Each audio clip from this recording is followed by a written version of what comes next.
Hello, જય માતાજી, જય શ્રી કૃષ્ણ। આજની વાર્તા શરૂ કરીએ પહેલાં વિડીયો ગમે તો લાઇક અને શેર કરી દેજો। ચેનલ પર જો તમે નવા હોય તો ચેનલને સબસ્ક્રાઈબ કરી દેજો। તો ચલો શરૂ કરીએ આજની વાર્તા। ખરી માં।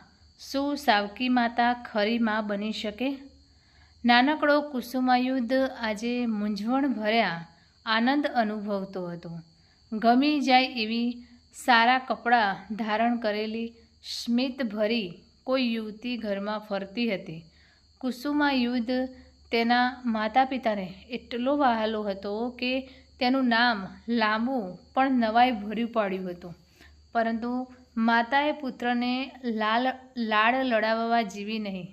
તેને 4 વર્ષનો મૂકી તે સ્વર્ગવાસી થઈ અને ત્યાર પછી 2 વર્ષ વીતી ગયા, છતાં તેની માતા પાછી આવી નહીં। માં ક્યાં ગઈ એ પ્રશ્ન કુસુમાયુધના હૃદયમાં સતત રમ્યા કરતો હતો।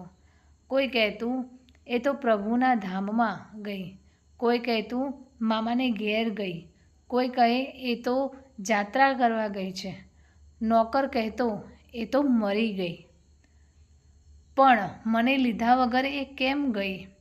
કુસુમાયુધની એ આંસુભરી ફરિયાદ સૌની આંખમાં આંસુ લાવતી હતી। 1 વર્ષ સુધી એ ફરિયાદ કરી કરી થાકેલા બાળકે છેવટે પ્રશ્ન બદલ્યો, પણ માં પાછી તો આવશે જ ને?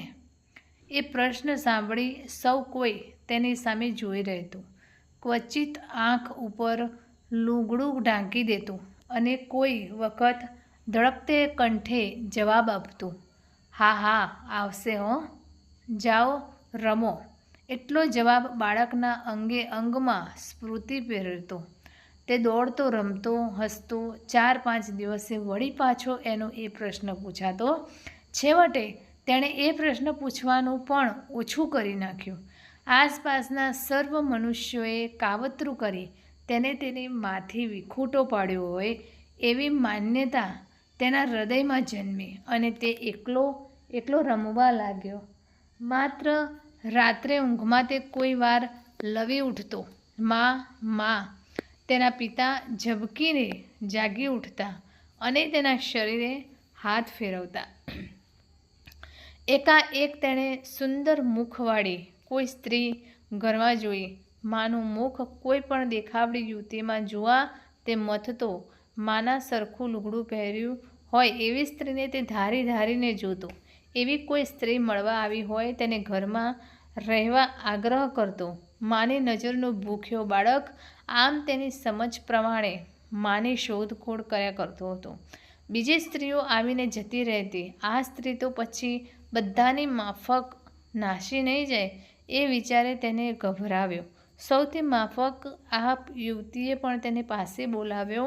તેને 2-3 પેટીઓ પોતાના સૂવાના ઓરડામાં ગોઠવાવી। તે ઉપરથી એને લાગ્યું તો ખરું કે આ સ્ત્રી બહુ ઝડપથી નાસી નહીં જાય, છતાં ખાતરી કરવા તેણે પૂછ્યું, તમે અહીં રહેશો કે જતા રહેશો? પેલી યુવતીએ હસવું આવ્યું। તેણે સામે પ્રશ્ન કર્યો, તમને શું ગમશે, હું રહું કે જાઉં તે? અહીં રહો તે જ ગમે, કુસુમાયુધે જવાબ આપ્યો। તેને સમજ પડી નહીં કે આ સ્ત્રી તેને બહુવચનથી શા માટે સંબોધે છે। તે સ્ત્રીએ કુસુમાયુધને થોડા રમકડાં આપ્યા, સારા કપડાં પહેરાવ્યા, માથું ઓળી આપ્યું, પોતાની સાથે જમવા બેસાડ્યો। બાળકને બહુ નવાઈ લાગી। આવી સ્ત્રી કોણ હશે? કેમ આવી હશે? કુસુમાયુધ તેની આસપાસ જ ફરવા લાગ્યો। તેને એમ પણ લાગ્યું હશે કે પોતાની માફક પિતાને પણ આ સ્ત્રી ગમી છે ખરી, પરંતુ પિતાની આગળ તે બહુ ધીમે ધીમે કેમ બોલતી હતી, આડું કેમ જોયા કરતી હતી, આછું આછું હસતી કેમ હતી? આ સ્ત્રી ઘરમાં રહ્યા જ કરે છે તો કેવું સારું! માં પણ કેવી ઠરીને ઘરમાં રહેતી હતી। અમર કથાઓ કુસુમાયુધથી રહેવાયું નહીં એટલે સૂતા પહેલાં તેણે પૂછ્યું, તમે મારા સગા થાઓ કે નહીં? હા સગા થાઓ। યુવતી સહેજ અટકી। તેની આંખ સ્થિર થઈ। તેને સગપણની સમજ નહીં પડી હોય કે શું? તત્કાળ સ્થિર થઈ તેને જવાબ આપ્યો, હું તમારી માં થાઉં। માં? કુસુમાયુધના હૃદયમાં અનેક વિચારો આવી ગયા। સગપણ સાંભળતા બરોબર તેને એક વખત તો એમ જ થયું કે માની કોટે બાજી પડું, પરંતુ કોણ જાણે કેમ તે એવી ચેષ્ટા કરી શક્યો નહીં। છતાં તેણે તે સ્ત્રીનો હાથ પકડી લીધો અને પોતાના 2 હાથ વડે દાબ્યો। માં કહેવરાવા માગતી સ્ત્રી જરા હસી, પરંતુ એકલું હસવું કાંઈ બસ થાય? શા માટે તે પોતાને ખોળામાં લઈ વહાલ નથી કરતી? કુસુમાયુધે શંકા પૂછી, તમે મારા ખરા માં થાઓ? બાળકની બુદ્ધિ મોટાને તાવે છે. પરણીને આવી તે પહેલે જ દિવસે એક બાળક આ યુવતીની કપરી પરીક્ષા લેતો હતો. તે જાણતી હતી કે મારે એક બાળકને ઉછેરવાનો છે.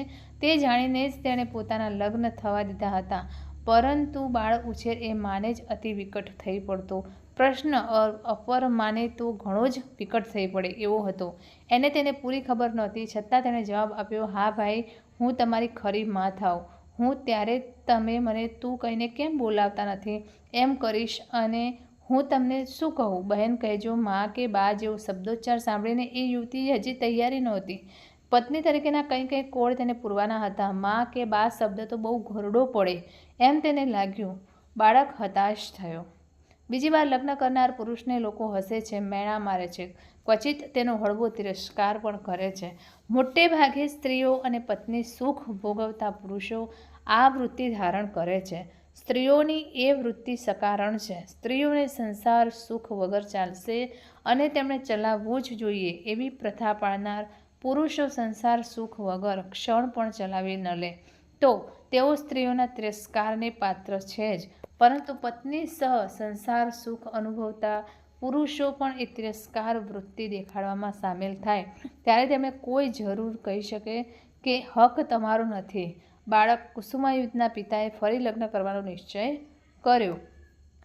પુરુષના એ હકનો તત્કાળ સ્વીકાર થયો અને તેના લગ્ન થયા. પુરુષ સમજણો હતો. તેણે પરણવા તૈયાર થયેલી યુવતીને કહી દીધું કે ગત પત્નીના પુત્રને પોતાના પુત્ર તરીકે જ તેણે ઉછેરવો પડશે.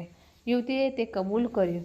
એક પ્રકારના ઉત્સાહથી કબૂલ કર્યું અને ઘરમાં આવી માતૃભાવ ભૂખ્યા કુસુમાયુધને પોતાના જ પુત્રની માફક ઉછેરવાનો પ્રામાણિક પ્રયત્ન તેણે આદર્યો. કુસુમાયુધ, હવે ઉઠશો કે 7 વાગી ગયા? ધીમેથી તે બાળકને જગાડતી. હવે માથામાં ધૂપેલ નાખવું જોઈએ. બાળક તેની પાસે બેસી વાળ ઉડાવતું. હવે નાહી લ્યો. કુસુમાયુધ નાહી લેતો. ભાઈ, હવે ઉઠી જાઓ. 2 કરતાં વધારે રોટલી ન ખવાય. માતાની આજ્ઞા પાડી બાળક ઉઠી જતો. બહુ દોડવું નહીં હો. બાળકના પગ આજ્ઞા થતાં અટકી જતા અને ચીસ પાડીને બોલાય જ નહીં. બાળકના અણુ અણુમાં ઉભરાતો ઉત્સાહ શમી જતો. બાળકને રીતસર ઉછેરવાની તીવ્ર વૃત્તિ અપર મામાં જાગૃત થઈ ગઈ. બાળક સુખી અને સારો થાય એ માટે તેણે ભારે મહેનત લેવા માંડી. બાળક સારો થતો ચાલ્યો, આજ્ઞાધારક થતો ચાલ્યો. પરંતુ તેને ખરેખર શંકા થવા લાગી, માં આવી હોય? આકાશમાં ઉડતું કલ્લોળતું પક્ષી એકાએક આજ્ઞાધારી વિમાન બની જાય અને જે સ્થિતિ અનુભવે તે સ્થિતિ કુસુમાયુધની થઈ. તેના કપડામાં સ્વચ્છતા આવી, તેની ગતિમાં સ્થિરતા આવી. ગૂંચવનારી પ્રશ્ન પરંપરાને બદલે ડાપણભરી શાંતિનો એણે સૌને અનુભવ કરાવ્યો અને આખો દિવસ પગ ન વાળતો ધાંધલીયો છોકરો નિશાળે જવાની પણ હા પાડવા લાગ્યો. માત્ર તેનું શરીર સુકાતું ચાલ્યું.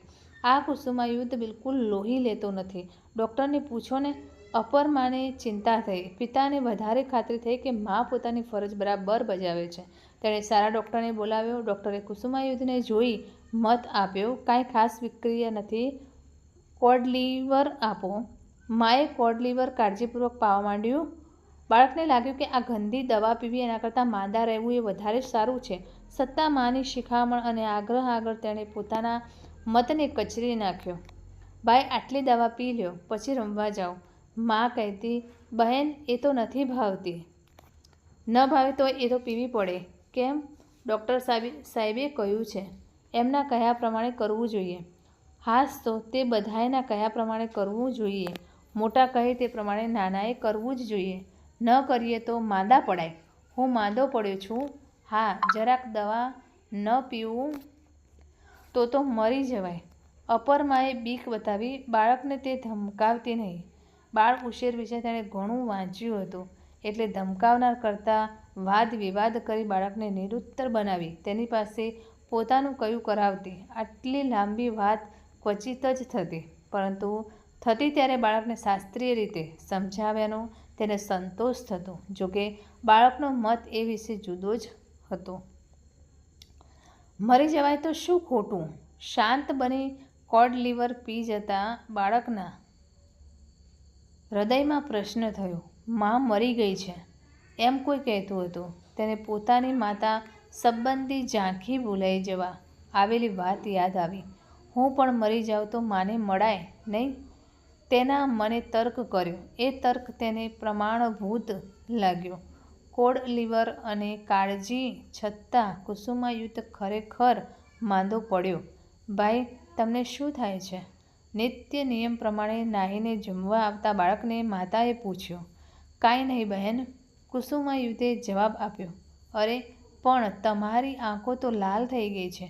મને ખબર નથી. અને આ શરીર ઉપર રૂવા ઊભા થઈ ગયા છે. જરા ટાઢ હોય છે. ત્યારે તમે નહાયા શું કરવા? નહાયા સિવાય જમાય નહીં, અને જમ્યા સિવાય તો નિશાળે કેવી રીતે જવાય? કુસુમાયુધે પોતાના જીવનને ઘડતા એક ગૃહ નિયમનું પ્રમાણ ટાંક્યું. એમ કરતાં બાળક વધારે કંપી ઉઠ્યો. માતાએ જોયું કે કુસુમાયુધના દાંત કકડી ઉઠતા હતા. તેણે બૂમ પાડી, અરે બાઈ, જોને ભાઈને તાવ તો નથી? નોકરબાઈએ આવી બાળકના શરીરને હાથ અડાડ્યો અને કહ્યું, હા બા સાહેબ, શરીર તો ધકી ઉઠ્યું છે. આમ એકદમ સાથી થયું. હું નવરાવતી હતી ત્યારે મને શરીર જરા ઊનું લાગ્યું હતું. ત્યારે તે નવરાવે શું કામ? મારા મનમાં કે અમસ્તું જ હશે. જા પથારી પાથરી ભાઈને સુવાડી દે, બરાબર ઉઢાડજે. હું ડૉક્ટરને બોલાવું છું. પણ બહેન, મારી નિશાળનું શું? નોકરબાઈના હાથમાં ઉચકાતા કુસુમાયુધે પૂછ્યું. માતાને આ વાતની નિયમ ભક્તિ જોઈ દયા આવી. તે બોલી ઉઠી, મોય નિશાળ આવા તાવમાં જવાય? જઈને સૂઈ જાઓ. ભાઈ, હું આવું છું હો. નોકરબાઈ બાળકને ઉચકી લઈ ગઈ. માતા બબડી ઉઠી, ભાડુતી માણસો, એમની શી કાળજી? શરીર ઊનું હતું ત્યારે નવરાવ્યો જ શું કામ? પણ નોકરને શું? થોડી વારમાં ભાડુતીનો ડૉક્ટર પણ આવી પહોંચ્યા. ભાડુતીબાઈના હવાલાને બદલે નાખી તે ક્ષણ પૂરતો બાળકનો હવાલો અપરમાએ લીધો. બાળકને તાવ કેમ આવ્યો? ક્યારે આવ્યો? વગેરે હકીકત તેણે ડૉક્ટરને કહી. સૂવા મથતા બાળકની આંખોના પોપચા ડૉક્ટરે ખેંચી ઉગાડ્યા. તેની બગલમાં થર્મોમીટર ખોસી દીધું. બાળકને તેમણે ચત્તું ભર્યું, ઊંધું સુવડાવ્યું અને તેની છાતી, પેટ તથા વાંસાના તડિંગ આંગળા ઠોકાયા. ઉથલા ઉથલી પૂરી કરી ડૉક્ટરે દવા લખી આપી અને જરૂર પડે ફરી બોલાવવાનું ધીરજપૂર્વક સૂચન કરી તેઓ ચાલ્યા ગયા. બાળકનો તલખાટ વધી ગયો. તેનો દેહ આમ તેમ તરફડતો હતો. માતાએ ડૉક્ટરને ફરી બોલાવ્યા. બાળકના પિતાને પણ કચેરીમાંથી બોલાવ્યા. પતિ પત્ની બાળકની પાસેથી ઉઠ્યા નહીં. રાત્રે માએ જમવાનું પણ માંડી વાળ્યું. બાળકના માથા પર સતત બરફ મૂકવાનો ડૉક્ટરનો હુકમ હતો. ડૉક્ટર હુકમ આપતી વખતે હુકમ પાળવાની શક્યતાનો ભાગ્યે જ વિચાર કરે છે. નોકરો બરફ મૂકી કંટાળ્યા અને બાળકના માથા ઉપર જ ઝોકા ખાવા લાગ્યા. માતાએ નોકરોને સુવાડી દીધા અને બરફ ફેરવવાનું પોતે શરૂ કર્યું. ફરજ બજાવવા મથતી માતાએ એમાં કાંઈ ભારે કામ લાગ્યું નહીં. રાતના 12 વાગ્યા સુધી તેણે વગર આંખ મીચે બાળકને માથે બરફની થેલી ફેરવ્યા કરી. પછી તેના પતિએ આગ્રહ કરીને તેને સુવાડી અને તે પોતે પુત્રની શુશ્રૂષામાં રોકાયો. માતાએ કોણ જાણે કેમ ઊંઘ ન આવી. જરા વાર થઈ અને બાળકે ચીસ પાડી, ઓહ માં! અપરમાં પથારીમાંથી એકદમ ઉઠીને બેઠી થઈ ગઈ. અણધડ પુરુષના હાથમાંથી થેલી તેણે લઈ લીધી અને તે પછી પોતે બાળક પાસે બેઠી. રાત્રિના એકાંતમાં ફરી બાળક લવી ઉઠ્યો, માં! ઓ દીકરા! એમ જીભે આવેલા શબ્દ માતાએ ઉચ્ચાર્યા નહીં. તેને જરા શરમ આવી. તેણે માત્ર એટલું જ પૂછ્યું, કેમ ભાઈ, શું? બાળકે આંખ ઉઘાડી અને અપરમાં સામે જોયું. તમે નહીં, કહી બાળકે આંખ મીચી દીધી. બૂમ પાડીને એ તો માને બૂમ પાડી. આંખ ખોલ્યા વગર બાળકે કહ્યું, તે હું જ માં છું ને?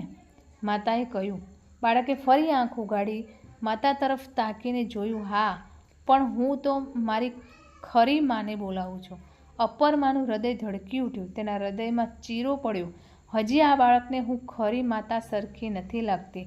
તેણે કહ્યું, તે હું જ વળી ખરી માં છું. ખરી માં મને તું કહેતી હતી. તમે નહીં, મેં ક્યારેય તને તમે કહીને બોલાવ્યો. માતા જૂઠું બોલી, પણ મારી ખરી માં તો મરી ગઈ છે ને, તે હું આવી જોતો નથી. કેમ ઓ દીકરા, તારે માટે અપરમાં ખરી માં બની ગઈ. તેણે બાળકના મુખ ઉપર પહેલું ચુંબન લીધું. તેના હૃદયમાં માતૃત્વનો પાતાળ કૂવો ફૂટી નીકળ્યો. બાળકને નાની પલ ઘંડીમાં તે સૂતી અને બાળકને તેને છાતી સરસો લીધો. બાળકને આ ઉમળકાનો ઊંડો અર્થ સમજવાની જરૂર નહોતી. તે તો એટલું જ સમજ્યો કે આમ છાતી સરખું ચાંપીને ખરી માં જ સૂએ. ખરી માને બાજીને કુસુમાયુક્ત ગાઢ નિંદ્રામાં પડ્યો. તેના દેહને બાળતો અગ્નિ શાંત પડી ગયો. હવે તેના મસ્તક ઉપર બરફ મૂકવાની જરૂર નહોતી. હવે તે માની અમૃતભરી સોળ પામ્યો હતો. તો મિત્રો, અહીંયા સુધી હતી આજની વાર્તા. તો તમને કેવી લાગી તે કોમેન્ટ કરીને જરૂર જણાવશો.